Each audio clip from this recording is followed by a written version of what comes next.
જય સ્વામિનારાયણ. તારીખ 30/6/2024 જેઠ વદ નોમ રવિવાર. ગામ નાગનેશમાં દાદો અને દયો એ બે ભાઈ સારા સત્સંગી હતા. તે શ્રીજી મહારાજ છતાં વખતો વખત મહારાજને દર્શને ગઢપુર આવતા.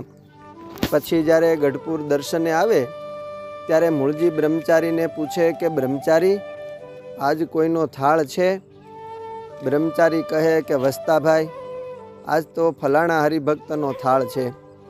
એમ ઘણાક વર્ષ સુધી દર્શન કર્યા, પણ શ્રીજી મહારાજને અર્થે કોઈ વખતે થાળ કર્યો નહીં. જ્યારે મહારાજ સ્વધામ પધાર્યા અને બંને ભાઈઓને પસ્તાવો થયો છે, આપણે તો મહારાજને અર્થે થાળ કરી શક્યા નહીં. સમય જતાં એક સમયે આચાર્ય શ્રી રઘુવીરજી મહારાજ ગામડાઓમાં સત્સંગ વિચરણમાં ફરવા પધારેલા અને ગામ રાણપુર મુકામ હતો.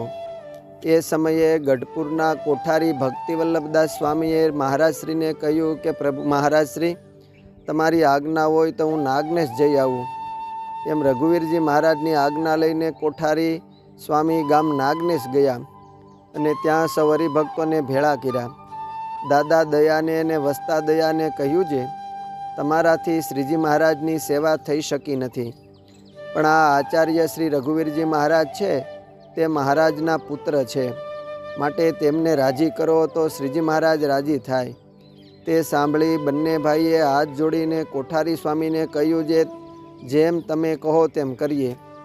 એ વખતે બંને ભાઈઓ પૈસે ટકે સુખી હતા ને બેઉ પાસે 10-10 હજાર રૂપિયાની મૂડી હતી.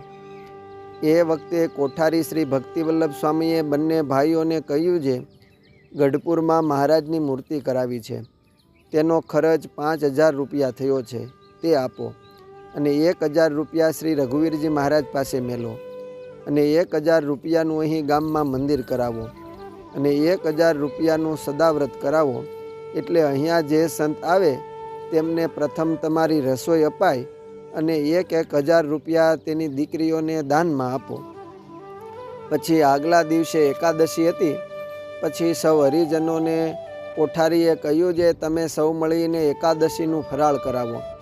એટલે તેમાં કંદોય હરિભક્તોએ કહ્યું છે, અમારે પેંડા કરાવી આપવા.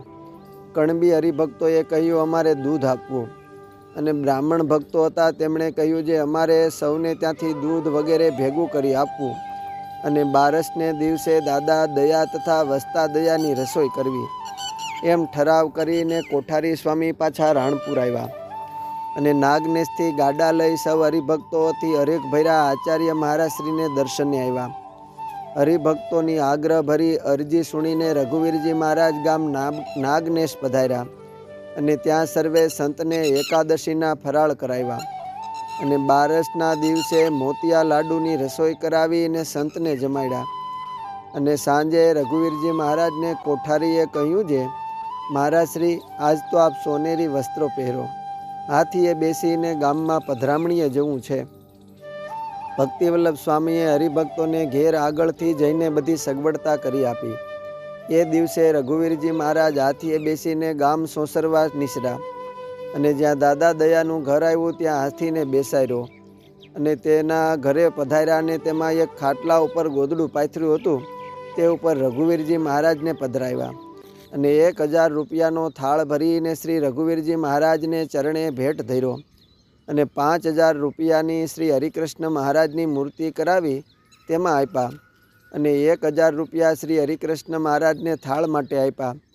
તેમ બંને ભાઈઓની સેવા જોઈને આચાર્ય શ્રી રઘુવીરજી મહારાજ બહુ જ રાજી થયા અને કોઠારીએ કહ્યું છે, આ બે ભાઈથી શ્રીજી મહારાજને અર્થે થાળ થઈ શક્યા નથી અને તમે ભગવાનના પુત્ર છો, તો તમે રાજી થાઓ તો શ્રીજી મહારાજ રાજી થાય. બેઉ ભાઈઓએ આચાર્ય મહારાજની આરતી ઉતારી અને રઘુવીરજી મહારાજ તેને બથમાં ઘાલીને મળ્યા અને કહ્યું છે, જાઓ, હવે તમારો અક્ષરધામમાં નિવાસ થઈ ગયો જાણવું. અને સાથે જેટલા માણસ હતા તે સૌને વસ્ત્ર ઓઢાડ્યા અને દાદા અને દયા અને આચાર્ય રઘુવીરજી મહારાજે રાજી કર્યા.